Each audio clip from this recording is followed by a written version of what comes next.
नमस्कार दोस्तों, स्वागत है आपका हमारे चैनल सटीक खबर पर। हम आज की वीडियो में ये जानने की कोशिश करेंगे कि चाइना अचानक से भारत को क्यों चारों तरफ से घेरने में लगा हुआ है।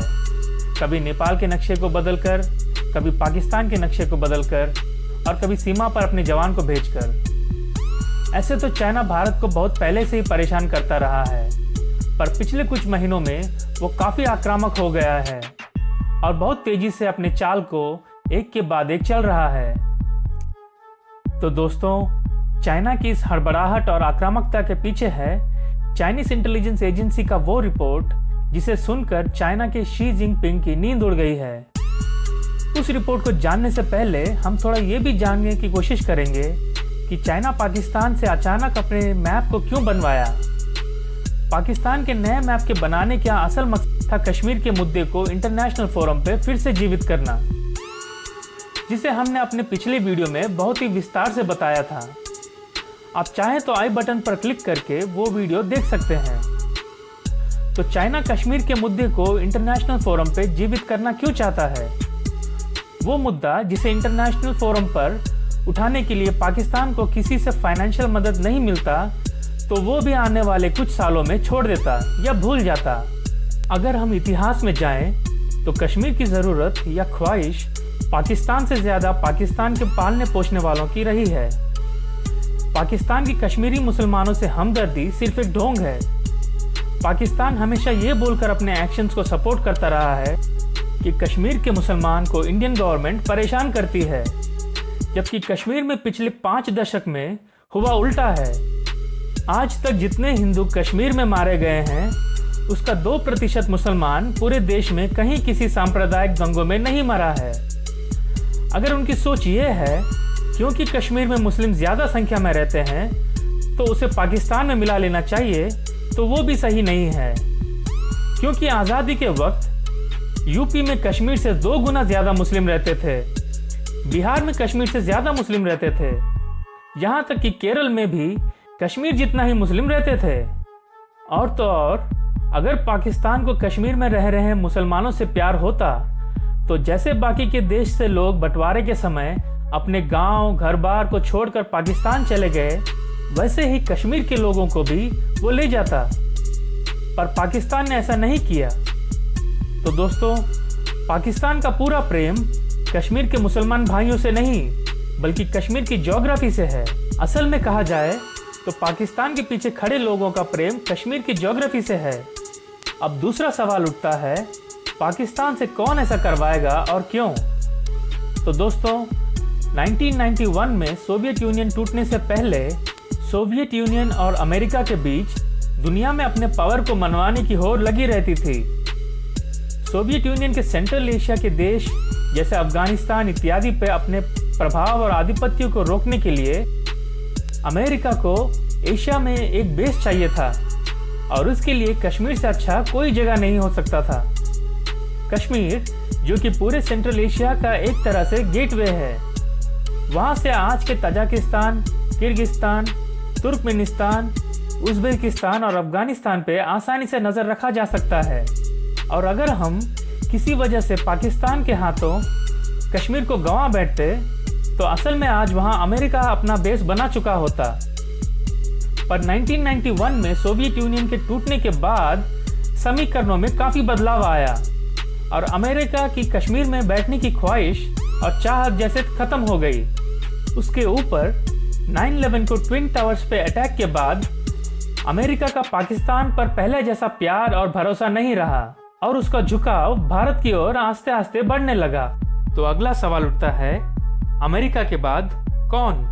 तो दोस्तों, अब वो देश है चाइना। हमें ये जानने से पहले कि चाइना को कश्मीर क्यों चाहिए, हमें 2 और बातें जाननी होंगी। पहला, असल में चाइना को कश्मीर के साथ पाकिस्तान भी चाहिए, और दूसरा ये कि चाइना को पाकिस्तान क्यों चाहिए। तो दोस्तों, इस बात को भी जानने के लिए हमें इतिहास की एक घटना को देखना होगा, और वो घटना है 1971 का इंडिया पाकिस्तान वॉर। 1971 के वॉर में अमेरिका और चाइना पाकिस्तान का साथ देने के लिए तैयार हो चुके थे। यहाँ तक कि अमेरिका ने अपनी 7th फ्लीट जंगी जहाज के भेड़े को भारत की तरफ भेज दिया था, पर ऐन वक्त पर रशिया ने अमेरिका और ब्रिटेन के जहाज़ों को न्यूक्लियर पावर से लैस अपने जहाज और सबमरीन से घेर लिया था और वो पाकिस्तान का साथ नहीं दे पाए। और अमेरिका के बाद बचा था चाइना। चाइना की कमज़ोर कड़ी है उसके देश को तेल जाने वाला रास्ता, जो कि मलाक्का स्ट्रेट से होकर गुजरता है। मलाक्का स्ट्रेट सिंगापुर और मलेशिया के बीच का वो समुद्री रास्ता है जो कि बहुत ही छोटा है, इतना छोटा कि एक बार में वहां से सिर्फ एक ही शिप गुजर सकता है।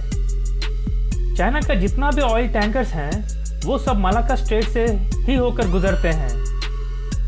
चाइना को भारत ने ये बोल के पाकिस्तान का साथ देने से रोक लिया कि अगर चाइना इंडिया पर किसी भी तरफ से हमला करेगा तो भारत मलाक्का स्ट्रेट को ब्लॉक कर देगा, जो कि अंडमान से कुछ ही दूर पे है। चाइना चाह कर भी पाकिस्तान की मदद नहीं कर पाया, क्योंकि बिना ऑयल सप्लाई के पूरा चाइना ठप पड़ जाएगा। तो अब हम वापस आज के दौर में आते हैं। चाइना को अगर ग्लोबल सुपर पावर बनना है तो उसे अपने सारे कमजोर कड़ियों को खत्म करना होगा। पर चाइना की आज भी सबसे बड़ी कमजोर कड़ी है मलाक्का स्ट्रेट, और पाकिस्तान मलाक्का स्ट्रेट का अल्टरनेटिव है, यानी कि चाइना को मुश्किल घड़ी में ऑयल पहुंचाने का दूसरा रास्ता।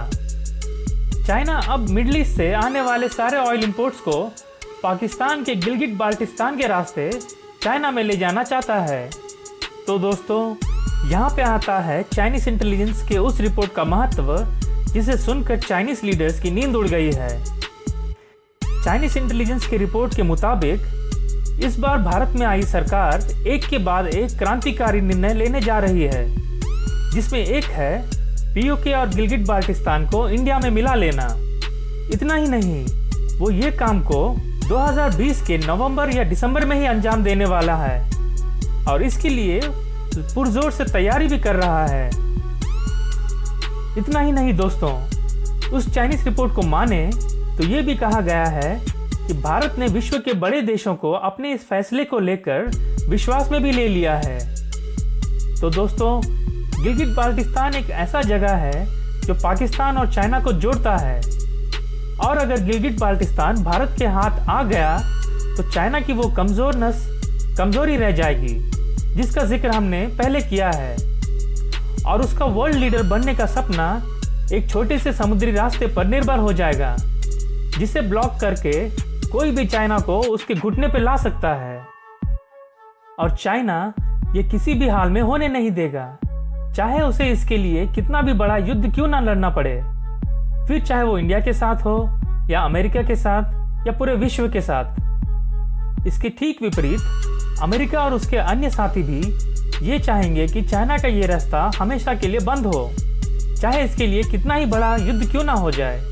तो दोस्तों, अब आपको समझ में आ गया होगा क्यों चाइना हाल के कुछ महीनों में भारत के खिलाफ इतना आक्रामक हो गया है, और ये भी समझ आ गया होगा कि गिलगिट बाल्टिस्तान का भारत में मिलना ना सिर्फ भारत के लिए बल्कि पूरे विश्व में चाइना के बढ़ते हुए दुष्प्रभाव को रोकने के लिए कितना ज़रूरी है। तो दोस्तों, इस वीडियो में बस इतना ही। आगे और भी ऐसी सटीक खबरें और उनके सटीक विश्लेषण के लिए हमारे चैनल को प्लीज़ लाइक, शेयर और सब्सक्राइब करें। धन्यवाद। जय हिंद।